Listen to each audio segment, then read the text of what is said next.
I'm a mom just like you, or like you, or like you, who thought that scouting is really awesome. I want to get involved. And I've held positions from secretary, popcorn colonel. Right now, I'm Webelos 2 den leader. I tell you, I'm learning my outdoor skills right along with teaching them with the boys. I have a lot of dads in my den, so that's great. So if you are out there thinking, hey, how can I help this pack go or this troop, then please, let Mr. Sova know at the end of the night if I've inspired you somehow. So I have 4 boys, and so I've been scouting a long time, and I really dig Cub Scouts. I was a Cub Master for a long time, and so just to you guys who are presenters, if I'm at a troop, I try to act more troop-like. If I'm with a pack, I try and act a little goofy, silly, maybe even have a hard hat, go with the theme of building, the construction. So I'm going to infuse some ideas for you as we're going along as well. One thing that I know in my presentations, that if I can somehow personalize my presentation to the group and tailor it to what they do or what they already know, I'm more successful in getting money from them. That sounds crass to say it that way, but that's what really what we're doing. So I try to make connections with the people who are the unit leaders ahead of time to find out what I can. But also, as I'm looking at the crowd, I try to put myself in their shoes. The death knell to me as a presenter is if I'm at a blue and gold and I'm allowed to speak while they eat. Because when people are eating, they're chatting, they're cutting their spaghetti for their kid, and so that's like the worst time to go. So do what Claire said to do and try to get up at the front of the agenda before you go. I am, it's not up there anymore, but I am not only like the family FOS chair, but I'm also the presenter for my district. And sometimes I'm the unit coordinator of FOS for my own personal pack. So I wear a lot of different hats, but I plan when I'm going to be going out to the different groups to present. And if you are a person getting that information from your FOS chair, you need information beyond be there at this date, at this time, at this address. You need information like where's the best place to park? Will the doors be locked when I get there? What door should I aim for going into? So that you can arrive on time and get to the place where you need to go. I also suggest get the cell phone number of a unit leader who's going to be inside the building when you are going home. So what else was I going to say? Right, so find out who is going to be the person inside that unit who will help you with that follow-up. For my pack, Pack 231, I do the follow-up because I know all those families. But if I try to do the follow-up with a pack or a troop where they don't know me, so if I call them or write them a letter, they're probably not going to be too willing to go ahead and give money to the council. So if you can find an insider that they trust and that they like and that they know who can help do the follow-up, then that makes your job easier too. Then you just have to follow up with that person. Like Josh and Claire said, you have to make sure you're leaving the correct materials behind for them to be able to do that, and then actually follow up. Call them in a day or two. Okay, so finding out where you're on the agenda, I like to find out very specific things. What are the camping experiences of the unit?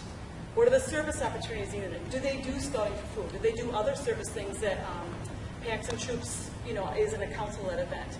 What about other sort of field trip kinds of things? Do they do scouting the zoo? Maybe they bring all the kids to Devil's Lake and go hiking. What about their popcorn sales? Do the kids get to earn money in special accounts for their popcorn sales or not? And then I always like to find out how much are other packs and troops charging for their dues, because you can kind of weave some of those things into the FOS presentation. So let's just see where I am at. So now I'm going to kind of segue into like an actual presentation. I'm going to pretend that I've just been introduced and that you guys are in a pack, but that's okay. It's just my comfort level at this point. So where's my beginning? I think it's over there. So yeah, it's right here. So I started already by talking to you about how I'm not a paid professional and how I've held all these different positions in the pack, and I've got 4 boys and been in Scouting for a while. So I'm here to talk to you tonight about the Friends of Scouting campaign. So some of you, who's already heard of Friends of Scouting? Have you been with the pack for a while? You know about it? Okay, and some people, I bet you're Tiger parents.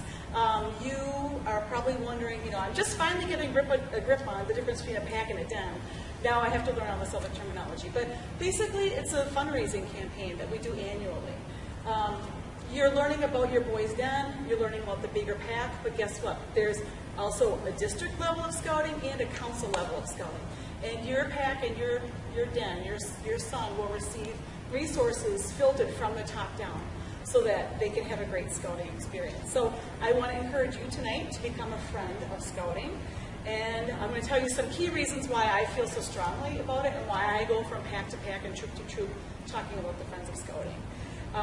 You know, we all hear in the news nowadays about all the errant youths running around, causing all the mayhem. And really, it's kind of a desperate situation out in society nowadays with youth, I feel.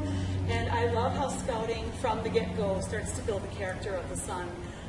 And I like scouting where I can be with families who have similar values to mine, and that we want to raise our boys up to become men who are great citizens in our world. So I have my youngest son who kind of has a little problem sometimes telling the truth.